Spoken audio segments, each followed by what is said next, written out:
It's been a while. It's been a long time since we got to sit down, catch y'all up to speed. Like I said, we've been chopping up a lot of different things and trying to give y'all from the golf perspective, the travel. We're at vet camp now at Ohio State. We're trying to give y'all front row to all of that. In the midst of that, we've been editing everything. So stay tuned, stay patient.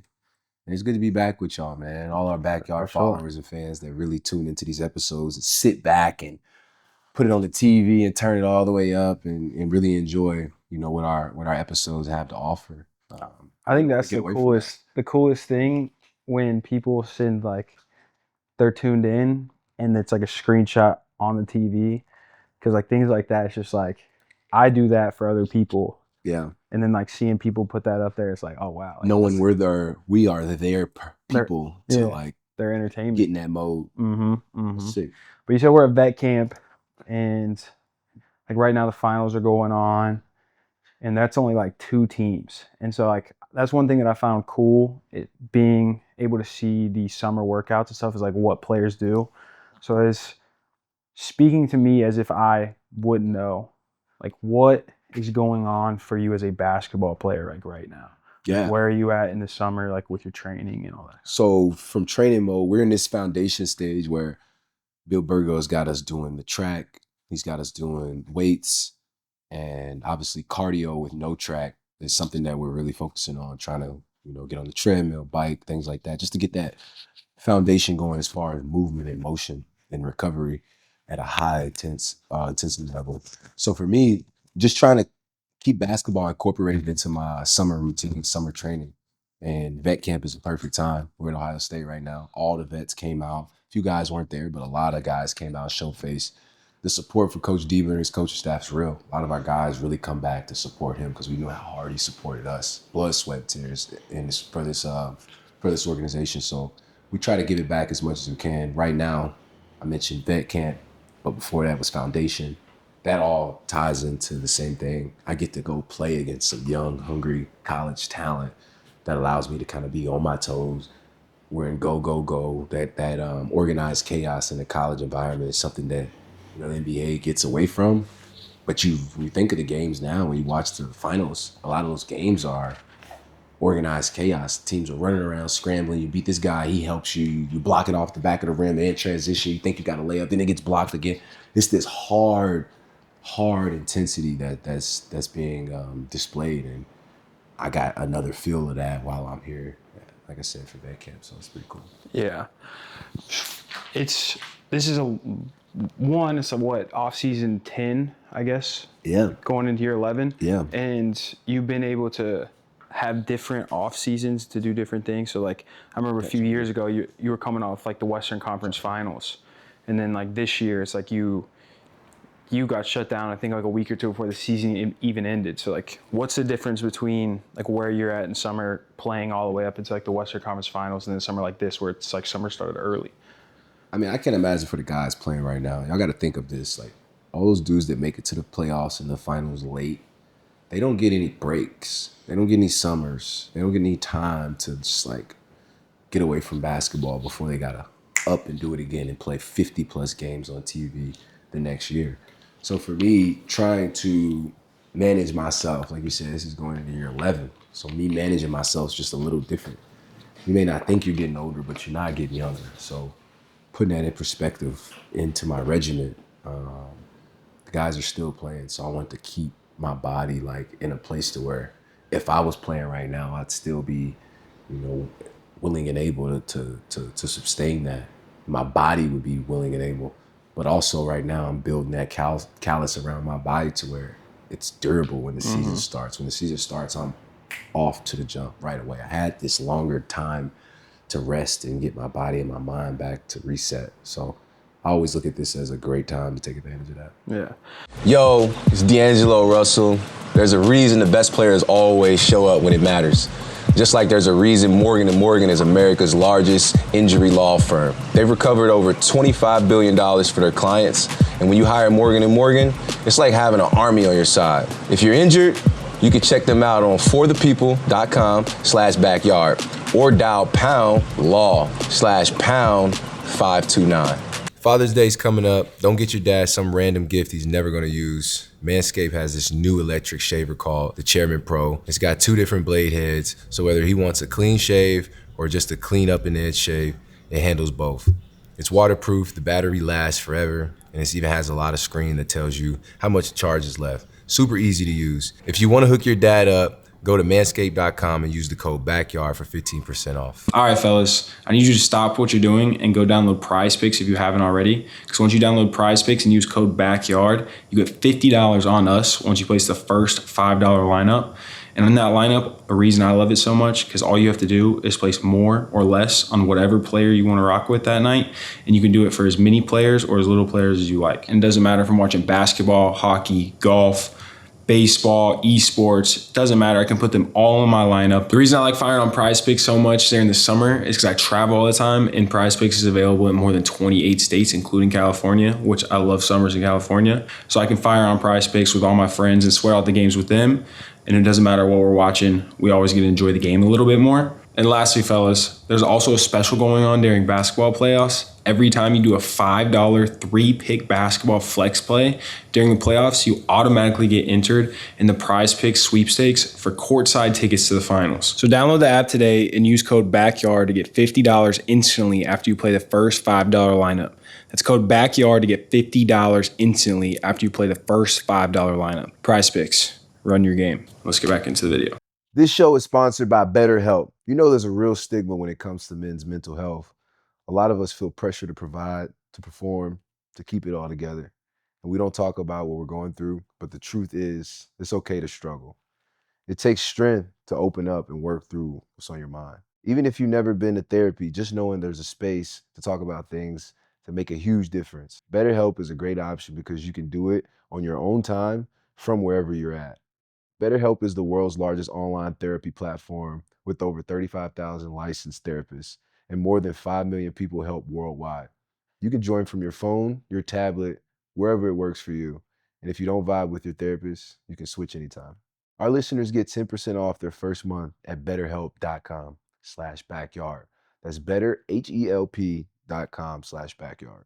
I guess the whole epitome of that is like that you've made it like a deep playoff run before, and this season you didn't get to. And I know you took some like time off to kind of like give your body a break that it needed and everything. But like the guys that are playing right now, it's like how long are they even able to like take that break to kind of give their body that rest to be able to like ramp back up for the season? Because I think that's like a lot of things that fans don't get to see is like you can't just be 100% all the time and not take a break so that way you can get back to being able to be 100%. Yeah. I mean, younger me was all about asking all the guys, the older guys, questions on what do you do in the summer, trying to figure out their exact regiment, their routine, so I could find a way to create my own or implement some of those things into my own.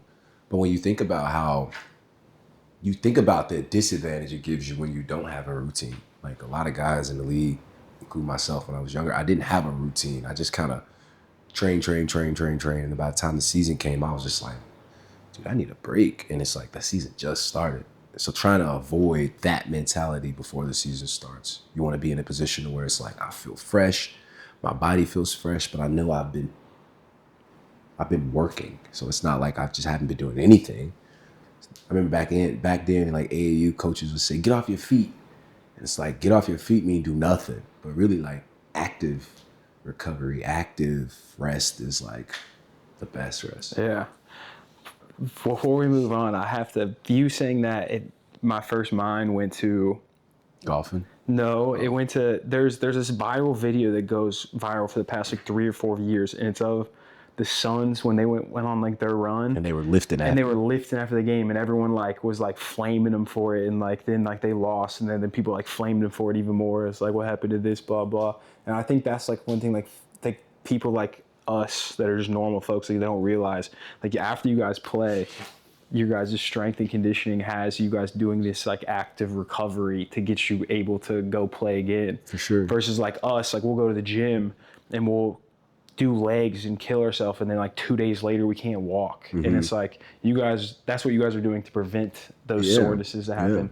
And people don't realize that. And then on like Twitter and stuff, people just be flaming you. It's all about that active recovery, because once our game ends, we're already preparing ourselves for the next game.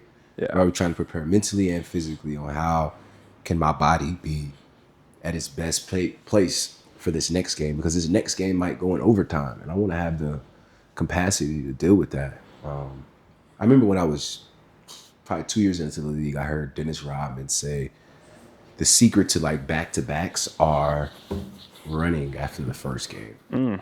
So like after the first game, you know you got a game tomorrow. If you find a way to get a little more out of the system, and then the next day when you have a game, your body just feels like, I don't know what it does, the correct terms for anybody out there that really knows the perfect scientific term for it.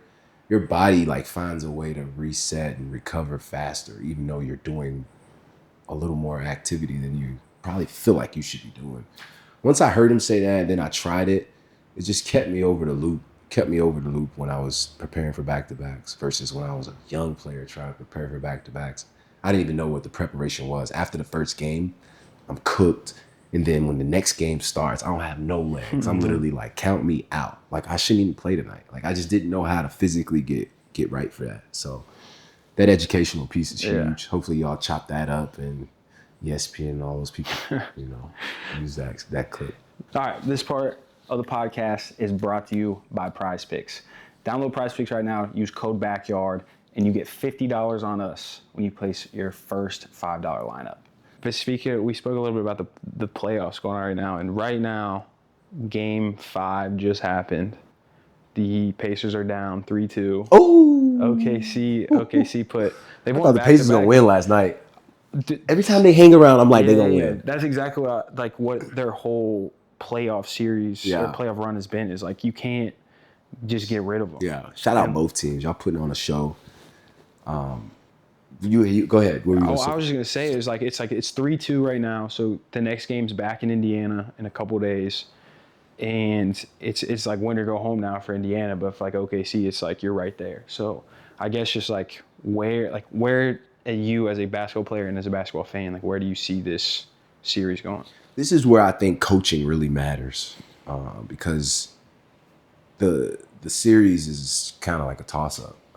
Anything can happen. I think even the fans watching know that like Indiana ain't just beat when everybody thought Indiana was gonna get swept. And I think that's like a product of the league really evolving. Like right now, right in front of us, the league is evolving in a space to where just 2-3 years ago, all the best players and the top stars and the faces of the game were in the finals every year. Like they made sure, it wasn't but it just so happened that all the best players and the best teams were in the finals and in the last 4 teams.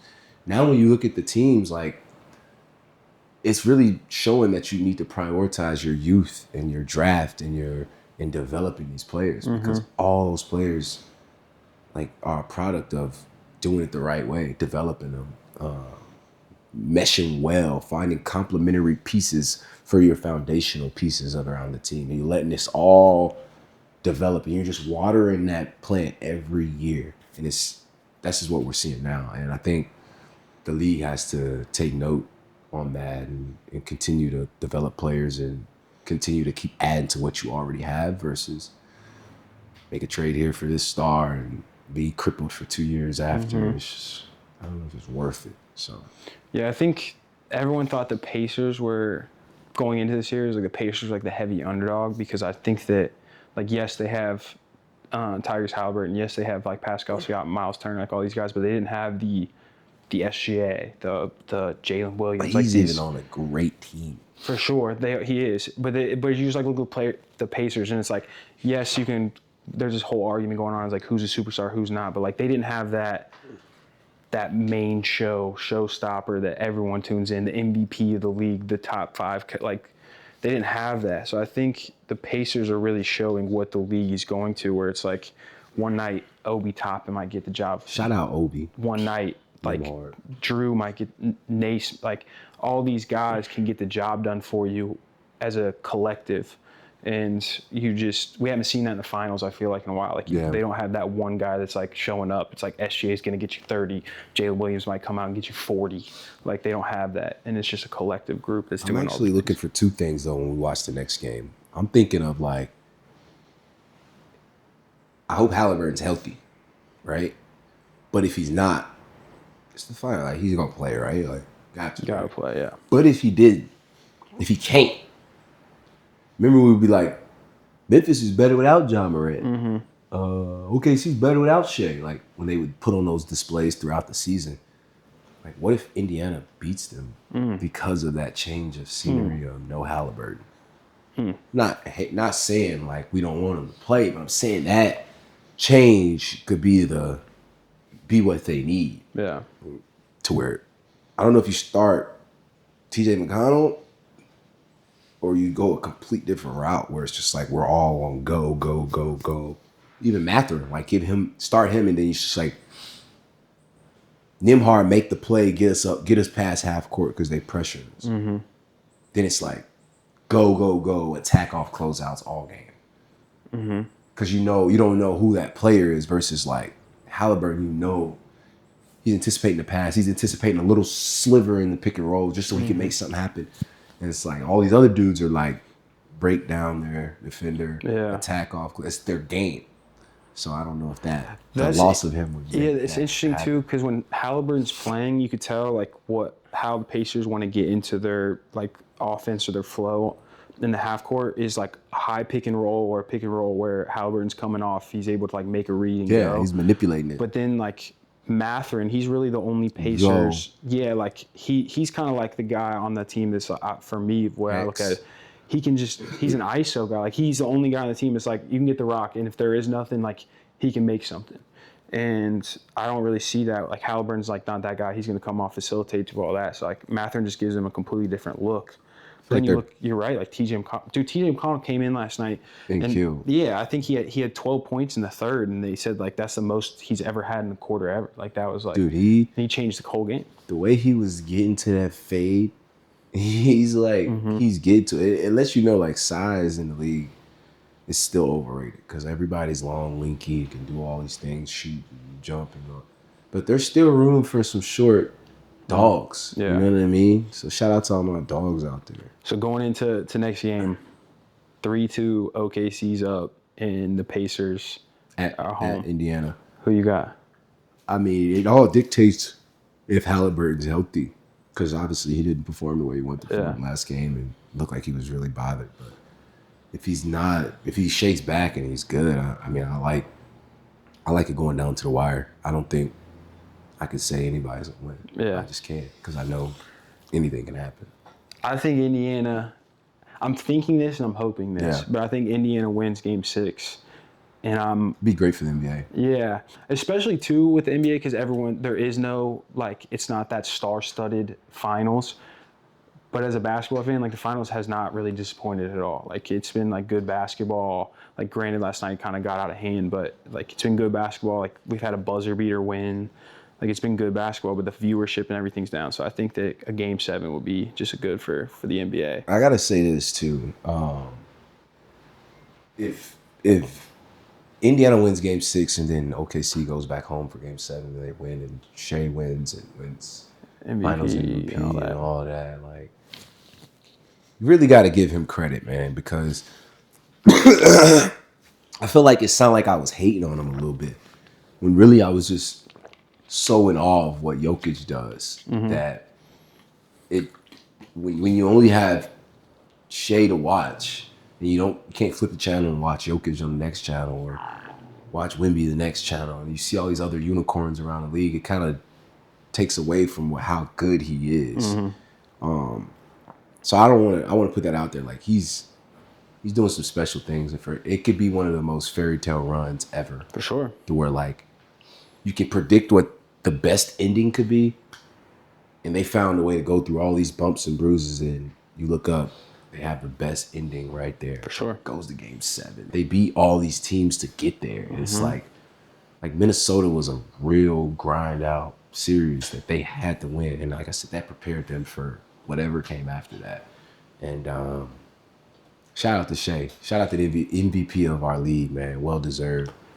I mean, two things off that. Like you say, like it may sound like you were like disrespecting him or whatever, but I don't think you were. And two, bro, you called early in the year. You were like, if the Brooklyn Nets don't win the NBA championship, it's OKC. Sure. And that was granted. That was when OKC was still like the #1 team in the league, and it was very. But like you called that forever ago, and it's like there was a lot of question marks. Like, oh, they're too young. They don't have the experience. This and that, and like they're here. When you watch the team, when you watch the way the league has been, we don't realize it's evolving right in front of us. Like we didn't want we couldn't see OKC doing it because of you got KD right here with you got Bron, you got there's no way this team, but then you look up, this team been kicking everybody's ass the last 2 years. For just mopping the league, like first place all year. All right, so based off that, I'm gonna have to rock with the over on TJ,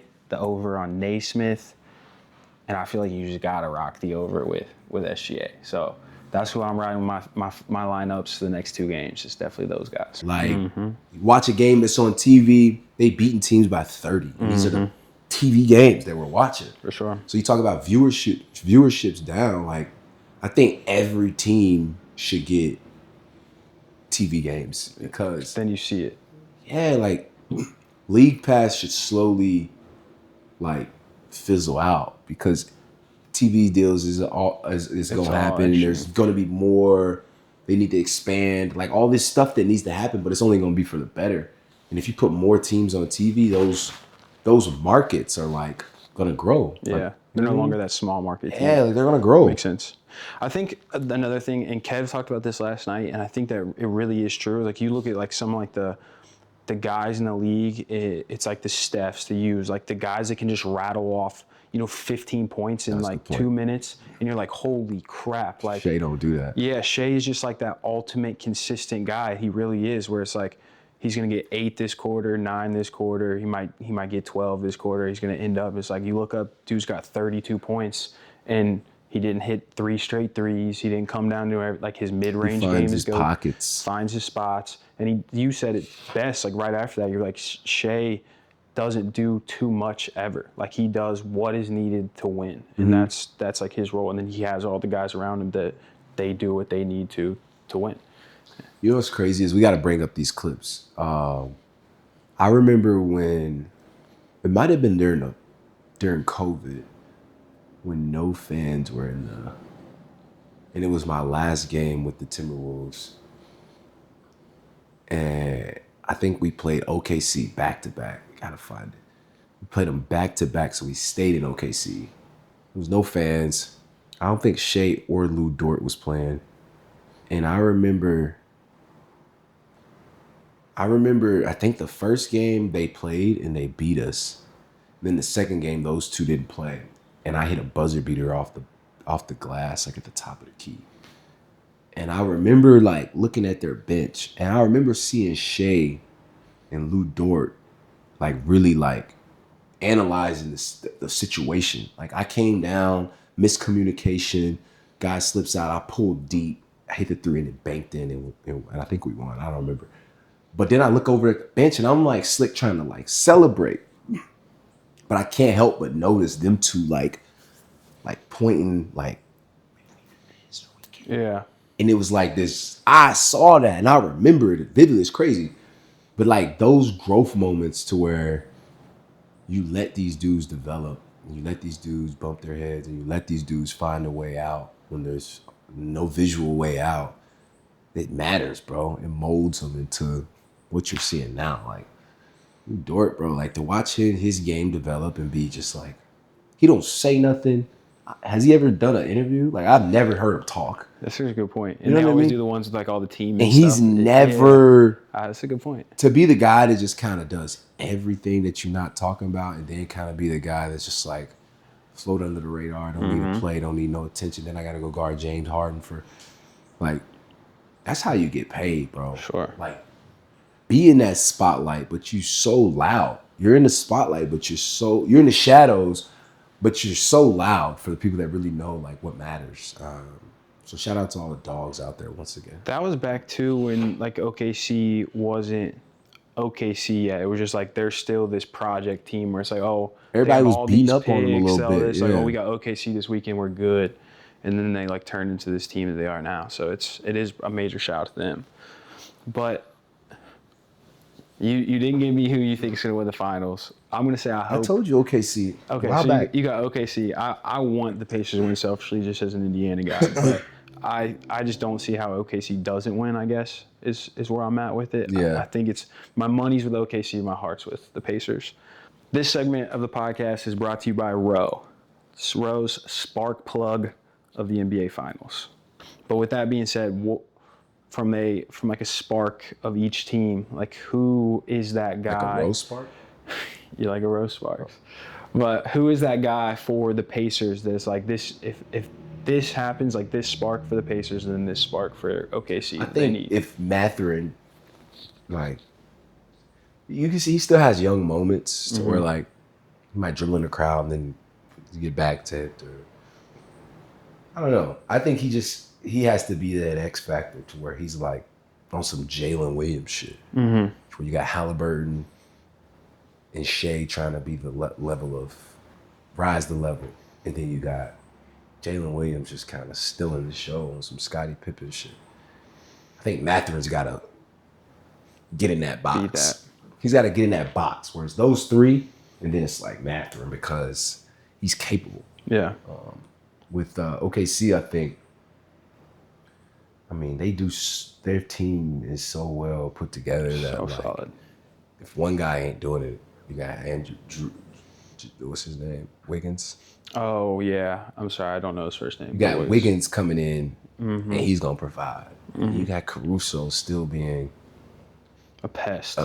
Then Yeah. you got Dort. Then you got Case and Wild. Then you got, it's like, their team is so, and Shea, y'all do well on Shea. Jalen Williams might get 40.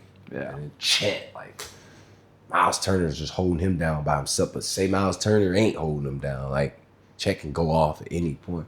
And then Hartenstein's just, Hartenstein. he can help any team in the league right now this year. Like, if you put Hartenstein as your starting big on any non-playoff team, they might go to the playoffs. He's just that good. He's that valuable.